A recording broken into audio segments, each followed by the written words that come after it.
Playboy é que eram dúvidas dos homens. Ah, tá. E na Playboy tinha a loira da Playboy. É, Que a então. loira da Playboy era assim, não era uma loira, né? Era uma Quem que era personagem. uma personagem? Eu já escrevi como loira da Sério? Playboy. Crátulos! Não era loira e não era mulher, era... Nessa época da loira da Playboy, eu era jornalista na Cláudia e estava saindo, enfim, fazendo outras coisas. Tinha várias então... dúvidas, não era só sexual, né? Não, era qualquer coisa. qualquer coisa. E aí era aleatório. Aí engraçado. entrevistava uma fonte, o cara, né, o especialista naquele assunto Sei. respondia e a loira encampava o assunto. Tela de lingerie escrevendo. Nada! Caralho. Mas pra Playboy eu lancei um mini livrinho, um manual falando também sobre sexo. É? E aí foi muito bacana, mas aí eu assinei como eu mesma, né? É, o pessoal... Eu sou muito do papo, eu gosto muito de ler, gosto muito de escrever, mas a minha primeira formação é jornalismo. Então eu fui muito do papel. Você assim. chegou a escrever em máquina de escrever ou não? Cheguei a escrever em máquina de escrever. Nossa, aquilo era difícil. Olha, eu me formei no jornalismo com 20 anos. Meu primeiro trabalho foi na Folha de São Paulo. Eu tô com 55, foi há 35 anos. Era máquina Nasceu de em escrever. 70 também? Eu nasci em 70. Você também? Também. Ah, que bacana. Novembro de 70. Eu nasci em janeiro de 70. Olha só. É. E aí, o primeiro trabalho foi na Folha de São Paulo, era máquina de escrever, laudas, mas logo chegaram aqueles computadores que eram escuros, né? A tela DOS, Sei. né? Que ficava Ficava piscando. o fósforo verde. É, e foi difícil fazer a passagem. Muitos jornalistas da antiga, na época, não queriam fazer essa passagem de jeito nenhum. É Enfim. porque você já tinha um computador e uma impressora. A máquina de escrever, você já imprimiu o que você estava escrevendo, né? Exatamente. Era muito mais evoluído. Era muito evoluído. E você era boa de datilografar? Ah, eu Nunca fiz fui bom quando eu era naquilo. criança, eu fiz curso, né? Que a gente fazia curso de datilografia e tal. Mas hoje, quando eu tô escrevendo alguma coisa no computador, eu vejo que tem hora que eu tô assim, digitando e eu mudo a mão, sabe? Errado, assim. Sei. Eu falo, Eu gente, digito que tudo loucura errado é também. essa, né? É. E mimeógrafo, lembra do mimeógrafo? Nossa, Aquele eu lembro. cheiro de álcool que tinha. É. Você recebia uma prova, aquele cheiro de álcool, você ficava doidão, assim, pra fazer a prova. É. Você não sabe o que é isso, mimeógrafo? Eu cheguei a pegar quando eu era criança. Pega uma foto pra mostrar pro pessoal o que era um mimeógrafo. Gente, eram umas coisas muito antigas, né? Fax, Minha mãe é professora, mimeógrafo. ela datilografava... Isso, e rodava no E mimeógrafo. rodava no meu Aham. ela datilografava sem a tinta, né? Sem a fitinha. Sem a fitinha. É. E já que a gente falou de jornal, no jornal o Pestap, agora é tudo digital, né? Mas o Pestap era na mão também, cortava com a faquinha as isso. letrinhas e colocava. Saía tudo lá. Aí tinha uma letra errada, você tinha que ir lá, colar aquele negócio, montava tudo. Era muito. Aquela cola de sapateiro, aquele cheiro. Olha lá. Gente, olha. Nossa, mas esse tá moderno demais. É, esse eu não lembro, assim. Tá lindo. Esse é um modernaço. Uma versão... Mas Desse tinha daí fax. eu lembro. É? E antes do fax, o que era mesmo? Tinha um negócio... Telex. Telex, Aí gente. já- Aí eu não mexi com é telex. 1900 e bolinha, É. né? Vem o pessoal aqui que fala de telex, mas não é da minha época, não. Mas essas coisas antigas são interessantes, né? Que a moçada agora não faz ideia. E pra gente chegar nesse momento de inteligência artificial, nesse momento dos devices aí, né? Tão ligeiros, fazendo um tudo, né? Total. É um novo Mas momento. você nasceu onde? Eu nasci em Minas, em Juiz de Fora. Fui pra São Paulo aos 16 pra jogar vôlei. Eu era Então- jogadora de vôlei. Então, antes de chegar no vôlei, você tinha uma infância de brincar na rua, como que era? Mais ou menos, porque eu comecei a jogar vôlei muito nova. Eu comecei É? com 9 anos de idade. Então eu ficava no Na clube. Jogava no clube. Minas tem muito clube, assim. Eu comecei no clube em Juiz de Fora, no Clube Bom Pastor, chamava. Minha mãe trabalhava lá na tesouraria, me levava e eu comecei a jogar. E depois eu fui para um outro clube chamado Esporte Mas Clube. você tentou outros esportes ou caiu direto no vôlei e gostou? Eu tentei. Eu fiz outros esportes. Eu fiz, quando criança, fiz balezinho, depois ginástica olímpica, natação. E aí o técnico do time um dia me chamou e falou, não, você é alta, vem pro... chama Pro vôlei. André Musi. Aí ele me chamou, vem pro vôlei. E aí eu fui com 9 anos e fiquei até os 19. E Foi o que gostava? me trouxe. Gostava. Eu É? joguei em seleção paulista. Era boa? Sim, eu joguei com a Que Fofão. posição? Eu era atacante. Tá. Eu joguei com a... Como é que ela chama? Você já era alta, pequena? Eu já criança? era alta, mas eu fiquei baixa pro vôlei. Que eu joguei com essas meninas todas que foram virando levantadoras. Fernanda Venturini, Sei. Fofão. Joguei com a Márcia Fu, que Poxa. é enorme.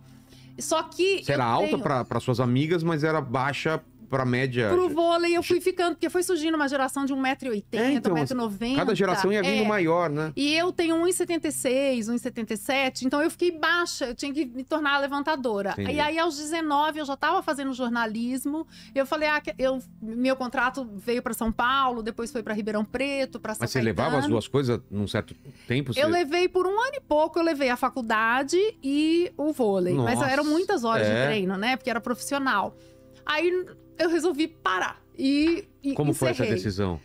Foi fácil ou difícil? Eu acho que até foi tranquila, porque assim, eu joguei por muitos anos, eu gostava, mas eu ia precisar migrar de posição. Não dava, com a geração que estava chegando enorme, eu não ia conseguir jogar aonde tinha, em alto nível e ficar naquela posição.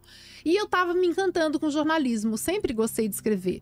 Então, tava ficando muito encantada e o jornalismo te convoca, né? Era uma coisa de criança que você gostava de escrever e queria Sim. ser... Desde pequena eu escrevia na escola, você escreve poemas, coisinhas, né? Então eu sempre tive muita facilidade para escrever e para me comunicar.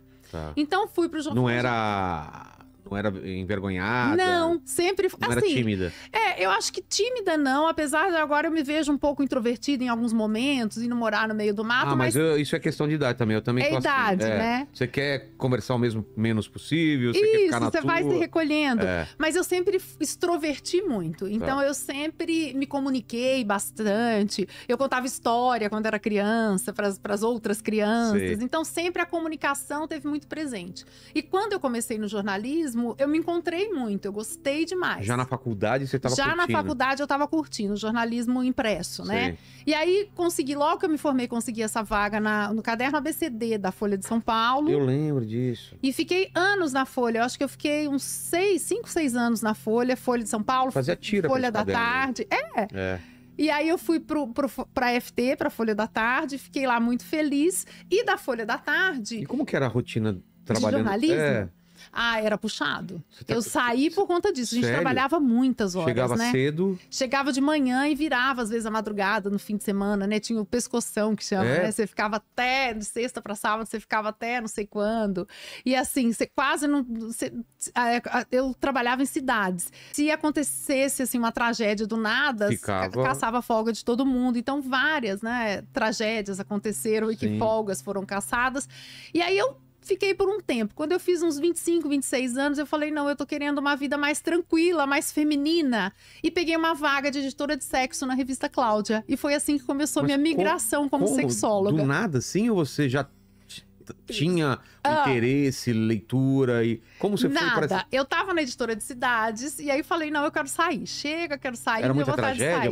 Era tragédia, chacina, um monte de coisa. Eu falei, não, quero mudar. Tava solteira? Eu já era casada, do primeiro casamento. Agora eu tô no segundo. Eu tava no primeiro casamento.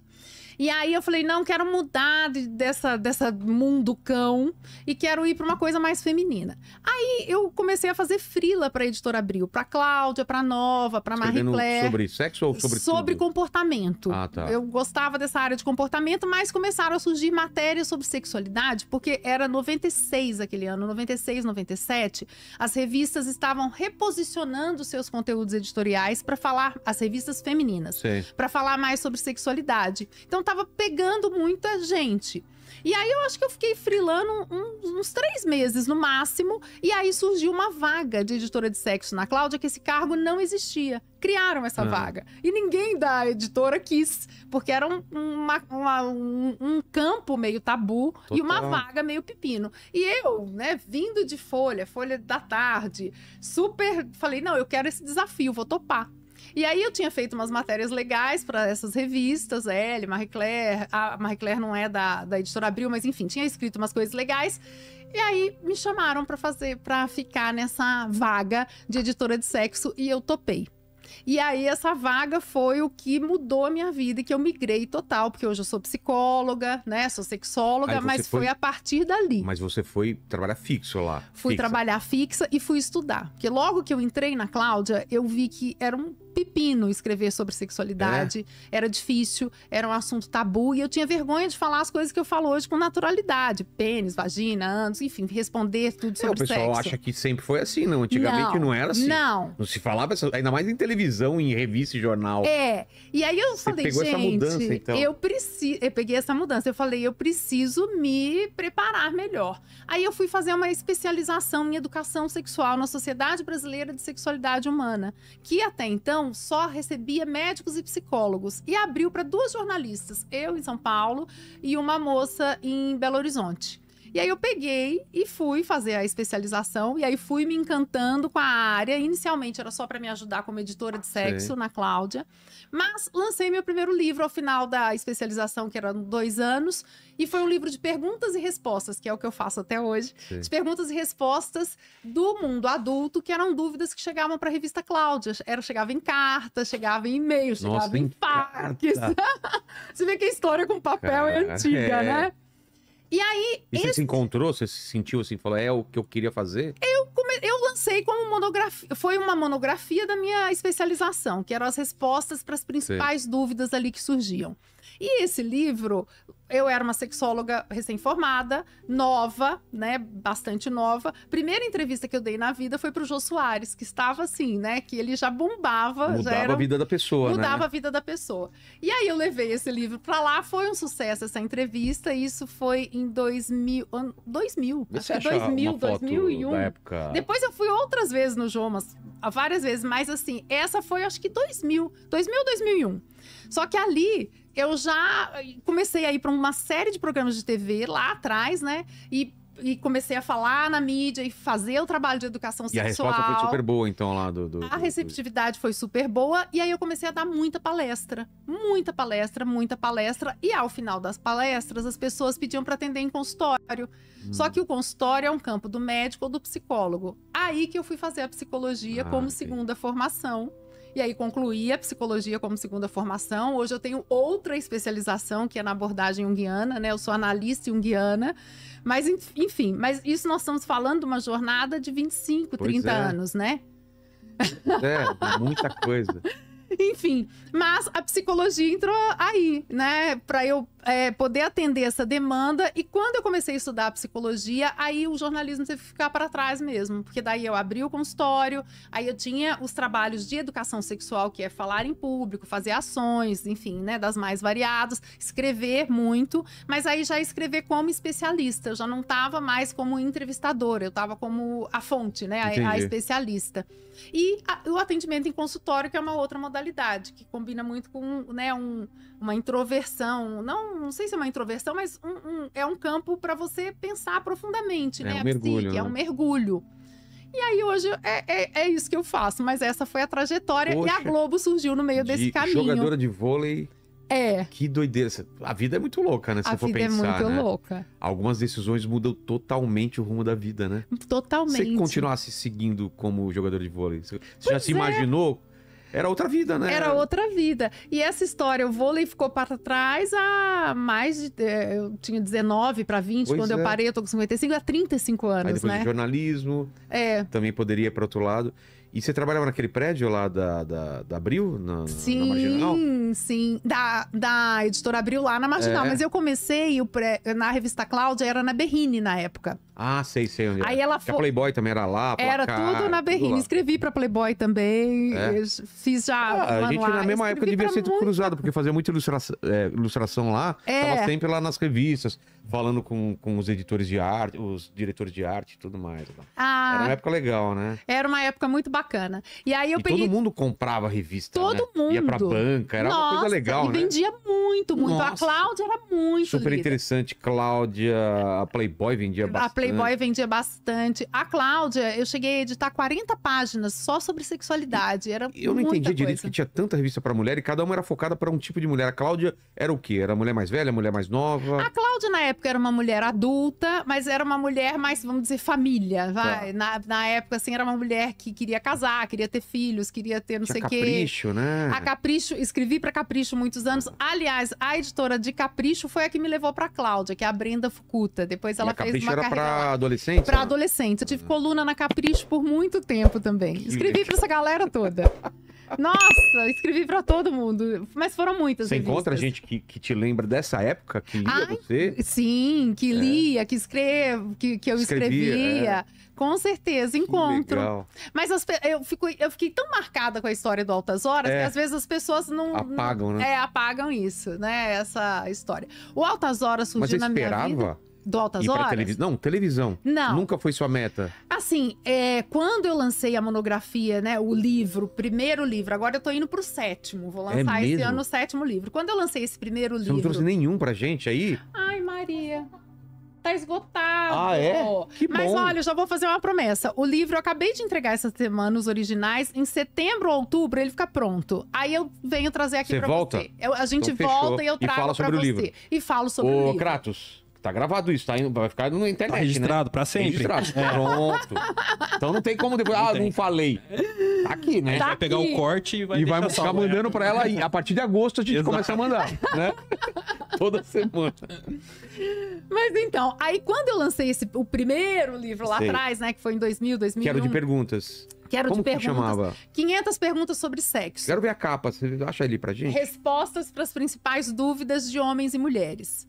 Aí, passado uns anos... Aí, ali, eu comecei a falar na mídia e eu comecei a ver o poder também da TV. Porque eu ficava muito no impresso, já via a dimensão disso, mas comecei a ver o poder da TV por conta dessas idas para Jô Soares e para outros entrevistadores. Mas, alguns anos depois, em 2006, eu resolvi repetir a mesma coisa que eu fiz do mundo adulto e lancei o 500 perguntas sobre sexo do adolescente. Com esse 500 perguntas sobre sexo do adolescente em 2006, chegou nas mãos da produção do Altas Horas. Que era o público, Serginho viu. E aí eles me convidaram em 2007 para eu dar uma entrevista, né? Só para fazer uma participação. E se fosse legal, eles iam me contratar por uns meses. No máximo 3 meses, fazer uma experiência. E aí lá fui eu dar a entrevista pro Serginho. Era uma ideia dele trazer esse conteúdo pro programa. Em 2007, isso. Olha lá o livro. Esse foi o primeiro.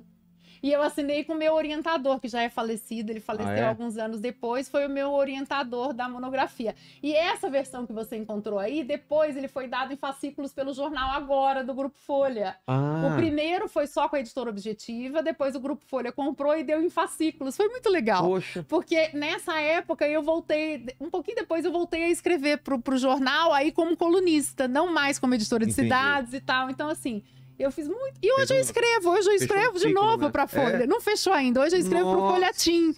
A Folha tá no meu coração pro resto da vida. Que legal. Comecei lá, escrevi, depois escrevi anos pro Agora. Tem esse livro lançado no Agora.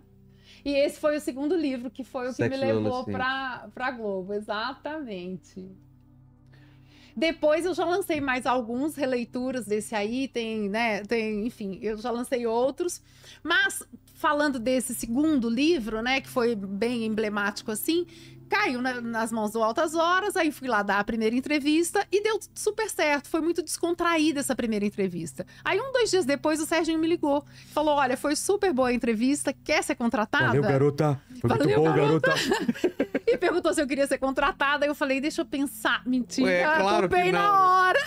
Que legal. Topei na hora e ao final dos 3 meses... aí ele veio e falou, não, foi muito legal, vamos ficar até o fim do ano. Aí fiquei mais um ano, É normal você ter um ídolo e sonhar diversas vezes com ele, fazendo sexo por diversas vezes. É normal? É normal! É normal.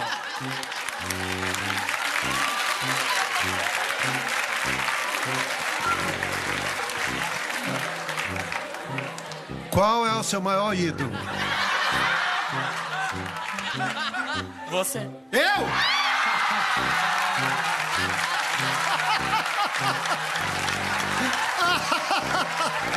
Mandou muito bem!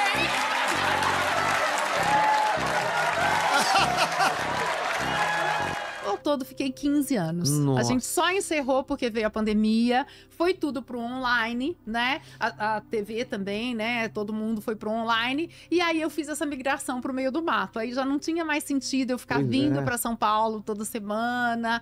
Eu achei que as coisas não fossem voltar, né? A gente ficou 2 anos completamente online, né? E aí foi assim, foi essa história que me colocou e que colocou a sexologia, pra mim e pra muitos colegas também falam, numa evidência diferente. Porque lá nos primórdios, nos meus primórdios das palestras e tal... A coisa mais antiga que eu lembro é a Marta Suplicy. Sim! No programa... Era um programa à tarde. Na Mulher, não, como que eu chamava? Era TV Mulher. TV Mulher, isso. Ela foi uma pioneiríssima. Há muito tempo atrás. Há muito tempo atrás. E quando eu comecei a dar as palestras, dependendo pro público, qual era o público, antes de entrar na Globo, por exemplo, se era para adolescentes, os professores, os coordenadores de ensino achavam que o sexólogo ia falar bobagem, que ia falar coisa pornô pros jovens, que não mostrar ia ser uma coisa... imagem, né?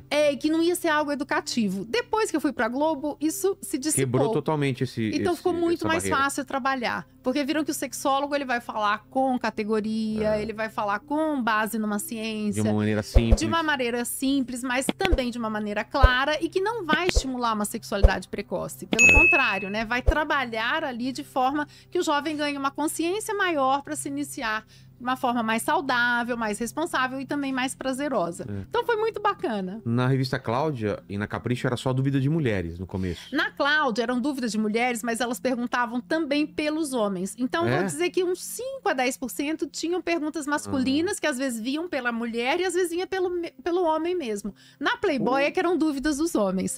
E na Playboy tinha a loira da Playboy.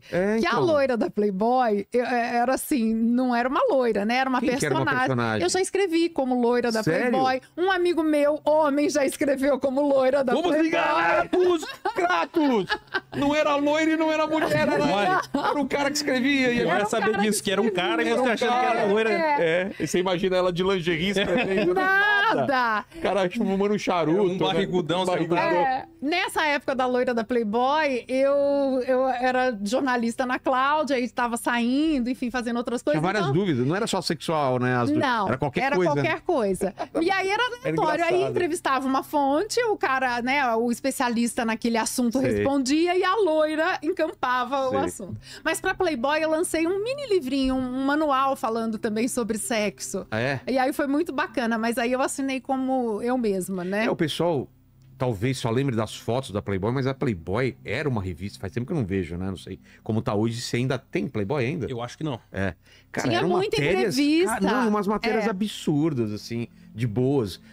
Colunistas, articulistas, só o melhor do melhor lá. Era muito legal mesmo. Não, a Editora Abril como um todo sempre teve muitos títulos interessantes e bem feitos, né? Eu me orgulho muito de ter trabalhado por muitos anos lá, porque assim, era muito bem feito. A gente tinha, como jornalista, a gente tinha uma exigência muito grande e como editora a gente exigia bastante também de quem a gente estava editando. Eu lembro de ilustrar uma matéria para Playboy que era sobre o assassinato do PC Farias, lembra isso? Olha! É uma matéria super investigativa, muito boa. Mas, eu perguntei isso se era mais mulheres por causa disso, né? Quando você começa o teu estudo e tudo, é mais para mulher. E depois você também tem que encampar as dúvidas dos homens. Isso. Né? E isso segue um pouco uma mudança de comportamento que a gente, como sexólogo, como estudioso, observa nos últimos anos. Que os homens meio que tinham vergonha, não tem o problema, é isso? Na verdade, sim, mas tudo isso é muito cultural. É a cultura dizendo que o homem tem que saber tudo, né? Não vai nem no médico, né, pra ver as coisas e tal. E que o homem já tem que nascer sabendo tudo sobre sexo. Isso é uma coisa muito repressora, impositiva em cima do homem. E é uma cultura dizendo que a mulher tem que ser, né, super quase virgem. Tem coisas que não falam, não pode falar tal coisa. E aí começa essa busca da mulher por informação e ela muito como porta-voz da educação dos filhos, da casa dela mesma e do casal. Então, por isso vinha bastante pelas mulheres as informações. Mas eu comecei a observar no mundo jovem, nas palestras também, que isso foi mudando. Por exemplo, na Capricho, eu escrevia na Capricho, acho que era 97, 98, não me lembro agora as datas, mas enfim. Na Capricho, a gente já via que os meninos, mesmo sendo uma revista com muitas meninas, os meninos também perguntavam coisas na Capricho. Entendi. E eram mais meninos do que na Cláudia eram homens, a porcentagem ali, a proporção. Então, os meninos começaram a se interessar mais, então a geração mais jovem começou a perguntar mais. E no Altas Horas era equilibrado, eram meninos e meninas perguntando, não tinha assim, só mulheres perguntam, perguntam ou só homens perguntam. Não, todo mundo perguntava. Tá. Então, isso veio com a geração jovem, que a gente tá criando diferente, né? Por mais que a gente ainda você pegou essa geração que já tinha uma cabeça diferente, que né? já tem uma cabeça geração, diferente. Meu pai e minha mãe nunca sentaram comigo e falaram sobre alguma coisa. Nunca. Isso é uma coisa da nossa geração mesmo e de algumas outras depois ainda. Porque assim, o adulto hoje... Léo, o Léo, você tá com quantos anos, Léo? 40? 42. Seus pais chegaram algum dia e falaram, Léo, vamos falar sobre isso? Nunca, né? Não. Nada. É isso que eu ia falar. Quem tem 40 hoje, o adulto hoje, ele não teve orientação em casa nem na escola. Como eu não tive, como você não teve, como o Léo não teve, né? E porque as campanhas falando sobre sexualidade, principalmente para o mundo jovem, começaram de 97 em diante. Que quando o tema sexualidade se tornou transversal no ensino, por sugestão dos parâmetros curriculares nacionais. E por que isso? Olha que interessante. É importante a gente saber a história da sexualidade para entender as mudanças. Nos anos 80, o que assolou o Brasil e o mundo? O advento da AIDS. Chegou nos anos 80. Verdade. E começamos a morrer de AIDS, porque não tinha medicamentos, era aquela pouca informação, é a doença dos gays, é uma doença que veio dos macacos, é uma doença que não sei o quê, não pode isso. Não pode... Ninguém sabia direito, nada. Né? Tem aquele filme emblemático, Clube de Compras Dallas, não sei se você assistiu. Não, isso é mais pra frente. Teve um anterior do Tom Hanks, não teve? Teve, mas esse Clube de Compras Dallas, ele fala desse início, o do Tom Hanks, eu me esqueci o nome. Filadélfia, talvez? Filadélfia, né? Esse Clube de Compras Dallas, ele foi mais pra frente, mas ele fala dessa época em que começou a AIDS e que não se tinha acesso a medicamentos, e por isso você morria. Porque nem os medicamentos não estavam... E era uma coisa absurda, porque, pô, até aquela capa emblemática da Veja, né? Com Cazuza. Sim. Os artistas estavam morrendo.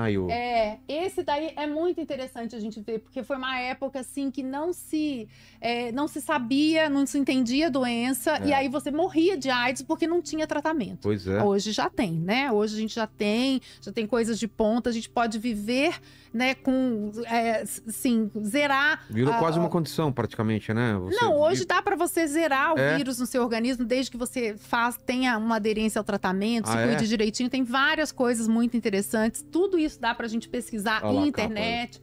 Brasil é referência pública em políticas de enfrentamento da epidemia, né, dessa epidemia de AIDS, enfim. Mas o que eu quero contar dessa história, né? Que nos anos 80 chegou a AIDS, até o início dos 90 não se sabia muito, mas nos 90 começou a se perceber que a AIDS não era uma coisa só do mundo homossexual, não era uma coisa só dos homens, era uma coisa também das mulheres, era uma coisa de todos nós. Tinha um papo que falava que o homem não pegava, né? Só mulher. Se você era uma relação heterossexual, só a mulher podia pegar e o cara não.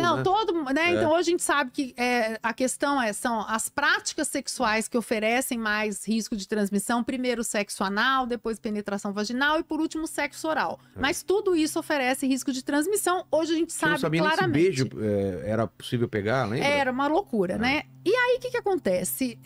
Nos anos 90, começaram a ver, e retrospectivamente, mais precisamente por volta de 95, 96, que... se essas pessoas estão com AIDS agora e estão morrendo agora, adultos e tal, mas começaram a pesquisar o vírus e viram que, assim, quando que elas se infectaram, ou quando que elas tiveram o primeiro contato com o vírus? Na adolescência. Então foi ali, a partir dos anos 90, 90 e poucos, que descobriram que precisavam falar com os adolescentes sobre AIDS e sobre o uso de camisinha. E as primeiras campanhas no Brasil, primeiro momento em que começou-se a olhar e fazer campanhas contra a AIDS para adolescentes também, foi em 97, 96, 97, e que coincide com essa mudança aí nos parâmetros curriculares nacionais. E o que foi? Cartazes, televisão também? Campanhas das mais variadas, né, que são feitas até hoje, em alguns momentos mais fortemente. Eu trabalhei muito para o Ministério da Saúde, da Educação, em ações das mais variadas, mas a questão é que ali a gente começou a falar com o jovem, oficialmente a falar com o jovem. Por isso que o jovem de hoje, né, e não é a totalidade das escolas que oferece esse conteúdo, mas foi só em quem estava ali jovem nos anos 2000, que começou a se falar sobre sexualidade. Por isso que a pessoa de 40, 50 ou mais não teve. Porque não existia essa consciência dessa necessidade de falar sobre sexo de forma preventiva, principalmente para as doenças, com o mundo jovem. É interessante a gente ver isso, né? Essa linha do tempo. Se você chegou até aqui, é porque valoriza um bom conteúdo. Então, deixa o like, se inscreve no canal Estilizado e continue essa jornada com a gente. Até o próximo vídeo.